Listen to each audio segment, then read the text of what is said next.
Денес разговараме за предлог законот за така наречен законот за стечајните работници, односно за материјално обезбедување на невработените лица кои што останале без работа после приватизација, стечај или технолошки вишок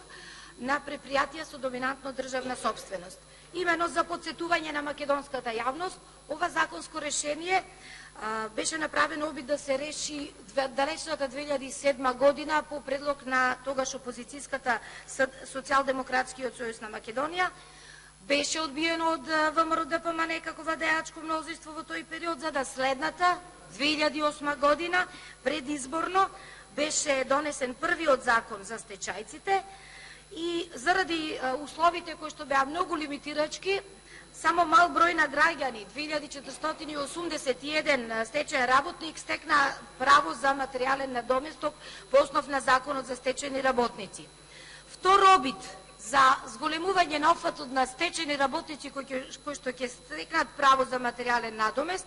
беше направен во 2013 година повторно од Социјалдемократскиот сојуз и секако беше одбиено тогаш ВМРО-ДПМНЕ, за да следната 2014 година предизборно беше донесена измена на овој закон за стечајни работници со кој право за материјален надомест добија дополнителни 1673 граѓани. Во 2015 година, како опозиција, ние повторно поднесовме закон за обезбедување на стечајците, меѓутоа беше одбиен од ВМРО-ДПМНЕ, така да во периодот од 11 годишно владење, ВМРО-ДПМНЕ со коалицијата успеа да донесе закони со кои што материјално беа обезбедени 4154 стечајни работници. Согласно изборните ветувања, а тргнувајќи од тоа дека ние сме власт која што ќе ги адресира и решава проблемите на граѓаните, вклучително и на оваа категорија на граѓани на стечајците, по доаѓањето на власт во септември 2017 година беше усвоен во ова собрание закон за материјално обезбедување на невработените лица кои што останале без работа во предпријатија со доминантна собственост на државата. И овој закон беше суштински поразличен од претходните закони, затоа што се однесуваше за работници кои што работеле 15 години во вакви предпријатија, значи работници кои што имаат потврда за остварен работен однос со М1 и М2 образци и на кои што работниот однос им престанал по основ на ликвидација, стечај или технолошки вишок и кои што на денот на носење на законот имаат 52 години за жени, а 55 години за мажи. Во текот на имплементацијата на ово законско решение, со кое што 2723 работници оствариле право за стечај, беше констатирано дека предложеното и усвоеното законско решение има недостатоци и од тука во февруари се пристапи на дополнување на овој закон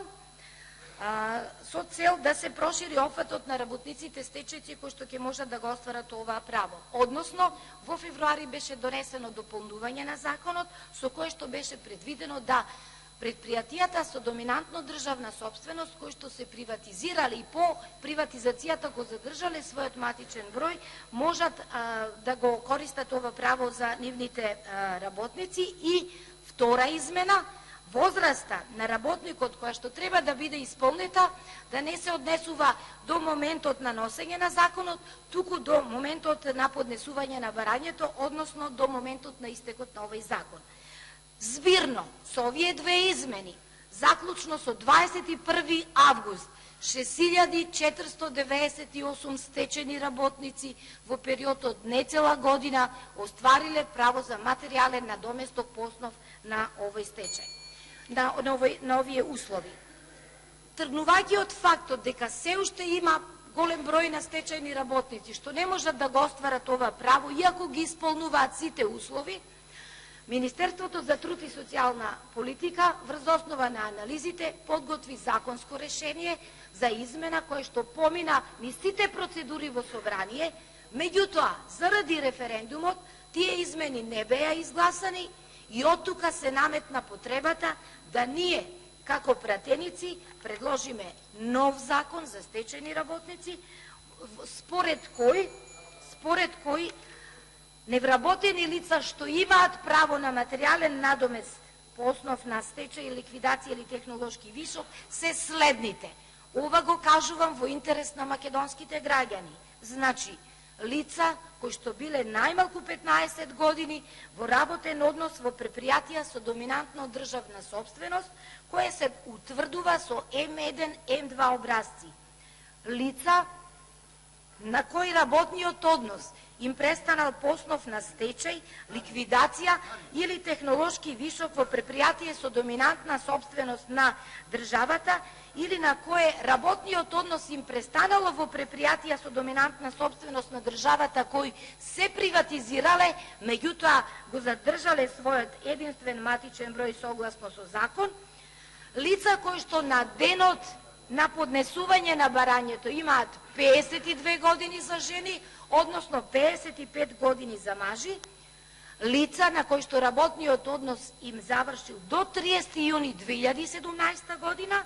и лица кои што оствариле право на паричен надомест по 1 јануари 1995 година.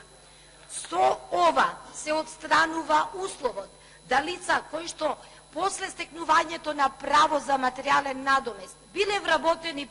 на неопределено време, а работниот однос им престанал или по одлука на работодавачот или по нивна волја и вина, да не бидат пречка стечајните работници да го остварат правото за материјален надомест. Со ова законско решение се предвидени и финансиски импликации кои што ќе бидат планирани во буџетот за Република Македонија за следната година и се планира дека ќе бидат опфатени дополнителни 1600 работници, а законот ќе важи до 31 декември оваа година. Значи, граѓаните можат да поднесуваат барања до 31 декември 2018 година. На тој начин, за секој стечаен работник се предвидуваат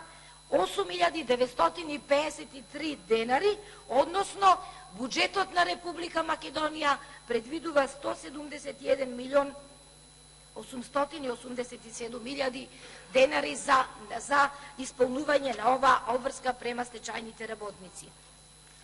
Како одговорна власт и како владеачко мнозинство, со ова нема да го заокружиме процесот на обезбедување на стечајните работници, туку понатаму со одредена динамика и со проценка и анализа на владата, ресорното министерство во договор со Сдруженијата на стечајните работници, ќе се изнаоѓаат начини и механизми за што поголем број на стечајци бидат опфатени со правото за материјален надомест. Благодарам.